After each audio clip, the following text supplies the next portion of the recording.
অজু করার সময় মহিলাদের মাথায় কাপড় না থাকলে অজু হবে কিনা, মেয়েদের মাথার মধ্যে অজু করার সময় কাপড় না থাকলে অজু হবে কিনা, শুনলে অবাক হবেন কি কি বিপদ হবে। আজকের এই আলোচনাটি প্রত্যেকটা মা বোন শোনা জরুরি। যারা অজু করেন মাথায় কাপড় থাকে না, নামাজ পড়েন, আপনারা কি কি সমস্যার মধ্যে পড়বেন, ভিডিওটি সম্পূর্ণ মনোযোগ দিয়ে শুনতে হবে। প্রিয় মা বোনেরা আমার, প্রত্যেকটা বিষয়ের সমাধান আল্লাহ তাআলা কোরআনের মধ্যে সুন্দর করে রব্বুল আলামিন দিয়েছেন। ওয়ানাজ্জালনা আলাইকাল কিতাবা তিবিয়ানান লিকুল্লি শাই। আল্লাহ রব্বুল আলামিন বলেন, বান্দারে প্রত্যেকটা বিষয়ের সমাধান কোরআনের মধ্যে আছে, এমন কোনো বিষয় নাই যে বিষয়ে কোরআনের মধ্যে উল্লেখ নাই। সুবহানাল্লাহ। অজু করা সম্পর্কে আল্লাহ কোরআনের মধ্যে কি বলেছেন শুনলে অবাক হবেন। প্রথম নম্বরে বলি, আল্লাহ রাব্বুল আলামিন বলেন, ইন্নাল্লাহা ইউহিব্বুত তাওয়াবিনা ওয়া ইউহিব্বুল মুতাতাহহিরিন। আল্লাহ তাআলা দুই শ্রেণীর মানুষকে ভালোবাসেন। এক নাম্বার যারা পবিত্র থাকে, দুই নাম্বার যারা তওবা করে। পবিত্র কিভাবে থাকবো আমরা? গোসলের মাধ্যমে, অজুর মাধ্যমে। যারা পবিত্র থাকে আল্লাহ রাব্বুল আলামিন তাদেরকে ভালোবাসেন। অজু করা সম্পর্কে আল্লাহ তাআলা সরাসরি কোরআন শরীফের মধ্যে নির্দেশ দিয়েছেন, ইয়া আইয়ুহাল্লাযীনা আমানু ইযা কুমতুম ইলাস সালাতি ফাগসিলু ওয়ুজুহাকুম ওয়া আইদিয়াকুম ইলাল মারাফিকি ওয়ামসাহু বিরুউসিকুম ওয়া আরজুলাকুম ইলাল কা'বাইন। আল্লাহ রাব্বুল আলামিন বলেন, ঈমানদারেরা তোমরা নামাজে দাঁড়ানোর আগে, কুমতুম ইলাস সালাহ, নামাজে দাঁড়ানোর আগে, ফাগসিলু ওয়ুজুহাকুম, সুন্দর করে অজুটা করে নাও। অজুটা সুন্দর করে করে পবিত্র হয়ে তারপর নামাজে দাঁড়াও। পবিত্রতা ছাড়া নামাজ হবে না, পবিত্রতা ছাড়া নামাজ হবে না। যার অজু হয় না তার নামাজ হবে না, যার অজু হয় না তার নামাজ হবে না। প্রিয় মা বোনেরা, বিশেষ করে মা বোনদেরকে বলছি, মহিলা মা বোনদেরকে বলছি, অজু করার সময় যদি আপনাদের মাথার মধ্যে কাপড় না থাকলে কি সমস্যা হবে, অজু হবে কিনা এটা পরে বলবো। আগে অজুর তরিকাটা সুন্দর করে শিখে নিন, আর যেন কোনো দিন যেন ভুল না হয়। অজু করার নিয়ম হলো, আমার মা বোনেরা, সর্বপ্রথম দুই হাতের কবজি ভালো করে ধৌত করে নেবেন। প্রথমে ডান হাতের কবজি সহ বাম হাতের কবজি সহ 3 বার ধৌত করবেন। তারপর 3 বার গড়গড়ার সাথে কুলি করবেন। 3 বার নাকে পানি দিবেন, নাক পরিষ্কার করবেন। 4 নম্বরে তারপরে সমস্ত মুখমণ্ডল ভালোভাবে ধৌত করবেন। মুখমণ্ডলের সীমানা হলো চুলের গোড়া থেকে থুতনির নিচ পর্যন্ত, এক কানের লতি থেকে আরেক কানের লতি পর্যন্ত। এটা হলো মুখমণ্ডলের সীমানা। সুন্দর করে মুখমণ্ডলটা 3 বার ধৌত করবেন। প্রিয় সম্মানিতা মা বোনেরা আমার, প্রিয় বোনেরা ভালো করে শুনুন। তারপরে ডান হাতের কনুই সহ 3 বার ধৌত করবেন। তারপর বাম হাতের কনুই সহ 3 বার ধৌত করবেন। তারপর মাথা মাসেহ করবেন। নতুন করে হাতের মধ্যে পানিটা ফেলে আঙ্গুলটি এমন করে এভাবে মাথাটা সুন্দর করে মাসেহ করবেন। তারপর কানের ভিতরে আঙ্গুল দিয়ে কানের ভিতরটা মাসেহ করবেন। তারপর বৃদ্ধাঙ্গুল দিয়ে কানের উল্টা পিঠ এভাবে মাসেহ করবেন। তারপরে হাতের উল্টা পিঠ দিয়ে, প্রথমে ডান হাতের উল্টা পিঠ দিয়ে গর্দান মাসেহ করবেন। তারপর বাম হাতের উল্টা পিঠ দিয়ে গর্দান মাসেহ করবেন। তারপর 2 পায়ের টাকনু সহ ভালো করে ধৌত করবেন। পায়ের আঙ্গুলটি, পায়ের গোড়ালি ভালো করে হাত দিয়ে, বাম হাত দিয়ে ঘষে ঘষে পানি দিয়ে দিয়ে ভালো করে ধৌত করবেন। এমন করে সুন্দর করে অজু করবেন। প্রিয় মা বোনেরা আমার, অজুটা যখন শেষ হয়ে যাবে, পশ্চিম আকাশের দিকে তাকিয়ে আঙ্গুলটা উঁচু করে একবার কালিমে শাহাদাত পড়বেন।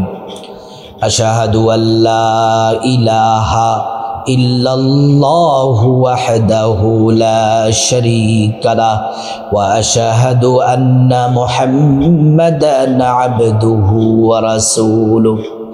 কালিমে শাহাদাত পড়লে কি হবে? আল্লাহ তাআলা জান্নাতের ফেরেশতাদেরকে বলেন, ও জান্নাতের ফেরেশতারা, জান্নাতের গেটগুলা খুলে দাও, দরজাগুলা খুলে দাও। আমার বান্দারা যে দরজা দিয়ে মনে চায় সে দরজা দিয়ে জান্নাতে প্রবেশ করবে। সুবহানাল্লাহ। প্রিয় মা বোনেরা, গুরুত্বপূর্ণ আরেকটি কথা শুনুন। অজুটা করবেন নবীর তরিকা মতে। অজু করার শুরুতে, সর্বপ্রথম অজু করার শুরুতে পড়ে নেবেন বিসমিল্লাহির রহমানির রহিম। তারপর যেভাবে বলছি সুন্দর করে অজু করবেন। কবজি হাতের, দুই হাতের কবজি ধৌত করবেন। অজুর যে নিয়মগুলা বললাম সেগুলা সুন্দর করে পালন করবেন, নিয়ম মেনে অজু করবেন। নবীর তরিকায় অজু করলে আল্লাহর পক্ষ থেকে দুইটি পুরস্কার পাবেন। এক নাম্বার পুরস্কার হলো আপনার অজুর পানির সাথে সব গুনাহগুলা ঝরে ঝরে পড়ে যাবে। দ্বিতীয় নাম্বার পুরস্কার হলো হাসরের ময়দানে আল্লাহ রাব্বুল আলামিন অজুর অঙ্গ প্রত্যঙ্গগুলার মধ্যে নূর দিয়ে দিবেন, নূরে চমকাতে থাকবে। প্যারা নবীজি সাল্লাল্লাহু আলাইহি ওয়াসাল্লাম আমাদেরকে দেখেই চিনে ফেলবেন, আল্লাহর কাছে নিয়ে যাবেন, সুপারিশ করে আল্লাহর জান্নাতে পৌঁছে দিবেন। সুবহানাল্লাহ, আল্লাহু আকবার। প্রিয় মা বোনেরা, অজুর অনেক ফজিলত আছে। আপনি সুন্দর করে অজু করলে চমৎকার 10টা পুরস্কারের ফজিলত আপনাদেরকে বলবো। তারপরে মা বোনরা মাথার মধ্যে অজুর সময় কাপড় রাখবেন কিনা, না রাখলে কি হবে, রাখলে কি হবে, যদি মাথার মধ্যে কাপড় না রাখেন, ওড়না না রাখেন, কি কি বিপদ হবে আপনারা ধৈর্য সহকারে শুনুন। পুরো অজুর নিয়মটা ফজিলত সহ জানতে পারবেন। অজুর 10টি ফজিলত। 1 নাম্বার, মা যেভাবে বলেছি আবার ভুল, সুন্দর করে অজু করতে পারলে 1 নাম্বার পুরস্কার। আপনার অজু করার সময় যখন আপনি কুলি করবেন, মুখের গুনাহ সব মাফ হয়ে যাবে। নাকের পানি দিবেন, নাকের গুনাহ মাফ। মুখ ধৌত করবেন, মুখের গুনাহ মাফ। হাত ধৌত করবেন, হাতের গুনাহ মাফ। মাথা মাসে করবেন, মাথার গুনাহ মাফ। পা ধৌত করবেন, পায়ের গুনাহ মাফ। আপনার সব পাপ মোচন করে দিবেন যিনি, তিনি হলেন আল্লাহ। 2 নাম্বার হচ্ছে মর্যাদা বৃদ্ধি পাবে আপনার সম্মান বেড়ে যাবে, আপনার মর্যাদা বেড়ে যাবে। বহু গুণে আপনার মর্যাদা আল্লাহ তাআলা বাড়িয়ে দিবেন। অজু করলে আপনার মর্যাদা সম্মান যিনি বাড়িয়ে দিবেন তিনি হলেন আল্লাহ। 3 নাম্বার হচ্ছে শয়তানের ধোঁকা থেকে মুক্তি পাবেন। শয়তান সব সময়, দিনে রাতে 24 ঘন্টা প্রতিটা মুহূর্তে আমাদেরকে ধোঁকা দেয়। যদি সুন্দর করে যদি অজু করি, শয়তান আমাদেরকে ধোঁকা দিতে পারবে না। শয়তানের ধোঁকা থেকে আল্লাহ রাব্বুল আলামিন আমাদেরকে হেফাজত করবেন। 4 নাম্বার পুরস্কার হলো, এটা সবচেয়ে বড় দামি। ও মা ও বোন, ইমানের সাথে মৃত্যু হবে। আহা, যার ইমানের সাথে মৃত্যু হয় কবরে তার কোনো ভয় নাই, হাসরে ভয় নাই। ওই ইমানের সাথে মৃত্যুবরণকারী নারী পুরুষ আল্লাহর জান্নাতের মেহমান। সুবহানাল্লাহ, সুবহানাল্লাহ। আল্লাহ আমাদের সবাইকে ইমানের সাথে মৃত্যু দান করুন। প্রিয় মা বোনেরা, 5 নাম্বার, অজু হচ্ছে মুমিনের অস্ত্র। মুমিনের অস্ত্র হচ্ছে অজু। মুমিন যত বেশি অজু করে, 5 ওয়াক্ত নামাজের সময় যখন 5 বার অজু করে, আল্লাহ তাআলা এই অজুটাকে খুব পছন্দ করেন, আল্লাহ তাআলা ভালোবাসেন। 6 নাম্বার হচ্ছে সুন্দর করে অজু করলে ফেরেশতারা দোয়া করে। আল্লাহু আকবার। সুন্দরভাবে যদি আপনি অজু করেন তাহলে ফেরেশতারা আপনার জন্য দোয়া করবে। 7 নাম্বার পবিত্র অবস্থায় যখন আপনি ঘুম থেকে জাগ্রত হলে আপনি যখন সুন্দর করে যখন ওযু করবেন, আল্লাহ তাআলা আপনার উপর খাস রহমত নাজিল করবেন, বিপদ আপদ দূর হয়ে যাবে। আল্লাহ আপনার প্রতি রহম করুণা রহমত নাজিল করবেন। 8 নাম্বার হচ্ছে ইবাদতের জন্য অপরিহার্য হচ্ছে অজু। অজু ছাড়া ইবাদত হবে না, আল্লাহ পছন্দ করেন না। নামাজ পড়তে হলে অজু লাগবে, কোরআন পড়তে হলে অজু লাগবে। অজু সহ আমলটা আল্লাহর কাছে গ্র্যান্টেড হয়ে যায়। 9 নাম্বার ঈমান ও ইসলামের প্রতি অটল। অজু শরীর ও মনকে পবিত্র রাখে, ঈমানের উপর অটল থাকতে সাহায্য করে। আপনার ঈমানটাকে আল্লাহু আকবার, ঈমানটাকে সতেজ রাখে, মনকে পবিত্র রাখে, শরীরকে পবিত্র রাখে। ঈমানের উপর অটল থাকতে অজুটা আপনাকে সাহায্য করবে।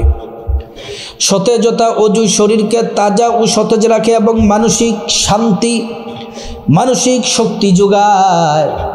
আমার মা বোনেরা, আপনারা তো সৌন্দর্যের জন্য চেহারার মধ্যে বিভিন্ন ক্রিম মেডিসিন ব্যবহার করে। আমি আপনাদেরকে বলবো কোনো মেডিসিন লাগবে না। 5 ওয়াক্ত নামাজের পূর্বে সুন্দর করে ওযু করবেন। আপনি অল্প কয়েকদিনের মধ্যে দেখবেন চেহারার মধ্যে নূর ভাসছে। সবাই আপনার চেহারার, অন্যান্য নারীরা আপনার চেহারার দিকে তাকিয়ে থাকবে। তো সুন্দর হলে কিভাবে? আপনার স্বামী আপনার প্রেমে পাগল হয়ে যাবে। আপনার চেহারার মধ্যে মায়া আর আল্লাহর পক্ষ থেকে একটা নূর দিবেন, যেই নূরের কারণে সৌন্দর্য বেড়ে যাবে। প্রিয় মা বোনেরা আমার, এবার আসুন, মাথার মধ্যে মহিলারা কাপড় যদি না রাখে তাহলে অজু হবে কিনা, এখানে কয়েকটি বিষয়ে খেয়াল রাখতে হবে। যদি মহিলারা একাকী অজু করে, এটা একটা। দ্বিতীয়ত, যাদের সামনে যাওয়া যায়, যেমন স্বামী, মা বাবা, বাবা, ভাই, শ্বশুর, মানে মাহরাম যারা, যে সকল পুরুষদের সামনে যাওয়া যায়, পর্দার বিধান নাই, সেই সকল পুরুষদের সামনে অজু করলে কিভাবে অজু করতে হবে। আবার পরপুরুষদের সামনে থাকা, আপনি যখন কোথাও যাবেন, অনেক পুরুষ অজু করে, আপনাকে দেখে আপনি যদি অজু করেন, তখন অজুটা কিভাবে করবেন, মাথার মধ্যে কাপড় কিভাবে রাখবেন শুনুন। যখন নারীরা, প্রথম কথা হলো, একাকী থাকা বা মাহরাম পুরুষদের সাথে অজু করার সময় মাথার কাপড় না থাকলে অজু হয়ে যাবে। আপনি একাকী অজু করলে মাথার মধ্যে কাপড় না থাকলে অজু হয়ে যাবে। অথবা মাহরাম পুরুষ, আপনার স্বামী, আপনার ভাই, আপনার বাবা, আপনার শ্বশুর, তাদের সামনে যদি আপনি অজু করেন তাহলেও মাথার মধ্যে কাপড় না থাকলে অজু হয়ে যাবে। কিন্তু পরপুরুষের সামনে যখন আপনি কখনো অজু করবেন, এমন পরিস্থিতি যদি পড়ে যান, বাহিরে যাচ্ছেন, বাহিরে কোথাও নামাজের সময় হয়েছে, অজু করতে হবে, পরপুরুষ পাশে অজু করতেছে, আপনি কিভাবে অজু করবেন? এই ক্ষেত্রে পর্দার করার বিধান অনুযায়ী নিজেকে যথাসম্ভব আবৃত রাখা উচিত এবং অজুর সময়ও মাথায় কাপড় রাখার চেষ্টা করা উচিত। মাথার মধ্যে কাপড় রেখেই আপনি অজু করবেন। পরপুরুষের সামনে অজু করলে মাথার কাপড় ফেলবেন না, কাপড় মাথার মধ্যে রেখেই পর্দা করে সুন্দর করে অজু করবে। প্রিয় মা বোনেরা আমার, এজন্য আপনাদেরকে বলি, আজকের যে বিষয়টি, এতদিন যারা এই বিষয়টা জানেন নাই, সহজ কিন্তু বিষয়টা খুবই গুরুত্বপূর্ণ, সেন্সিটিভ। কারণ আপনার অজুটা যদি সুন্দর না হয়, আপনার নামাজ হবে না। এজন্য মা বোনেরা, প্রত্যেকটা ইসলামের বিষয়, খুঁটিনাটি বিষয়গুলো সঠিকভাবে সুন্দরভাবে জানতে হবে। আল্লাহ তাআলা প্রত্যেকটা মা বোনকে সঠিকভাবে, সুন্দরভাবে, সঠিক নিয়মে অজু করার আল্লাহ রাব্বুল আলামিন তৌফিক দান করুন।